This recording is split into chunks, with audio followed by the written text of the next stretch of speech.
জানো নরেন, আমি জগন্নাথ দেব দর্শন করতে গিয়ে সৌভাগ্যবশত দারুমূর্তিকে বুকে জড়িয়ে ধরতে পেরেছিলাম।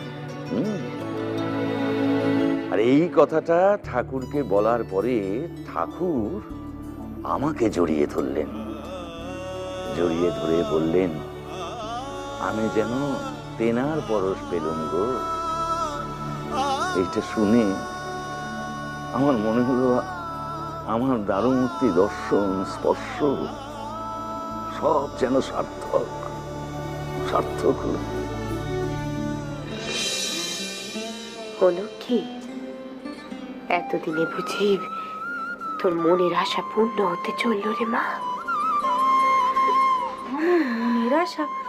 আমার কোন আশা গো খুড়ি? এই দিন রাত ধরে তুই যা জপিস, যা চাস। আমার তো মনে একটাই আশা গো খুড়ি, আমি একটা জিনিসই চাই। ভাবি খুড়ো আমারে কবে দীক্ষে দেবেন, এছাড়া তো আমার মনে আর কোনো আশা নাই। তোর সেই আশাই পূর্ণ হতে চললো রে মা। সত্যি সত্যি বলছো তুমি খুড়ি? হ্যাঁ সত্যি।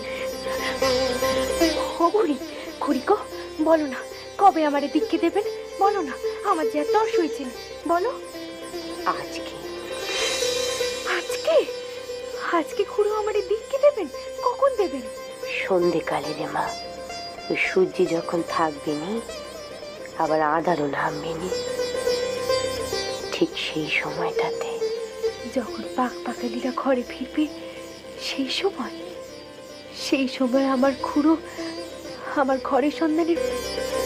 তবে একটা কথা মা, তুই কিন্তু একলাটি যাবি, কাউরে কিচ্ছুটি বলবি নি, কেমন?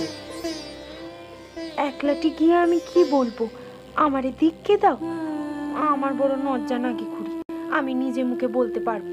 শোন লক্ষ্মী, তোরে কিচ্ছুটি বলতে হবে নি, মনের আশাটি নিয়ে কেবল তেনা সম্মুখে দাঁড়াস।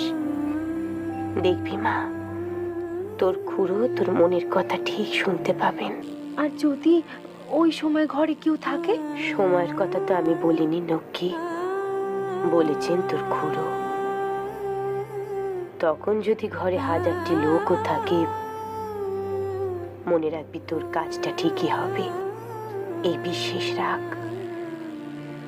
জানো খুড়ি, আমি একবার শক্তি মন্ত্রে দীক্ষে নিয়েছিল।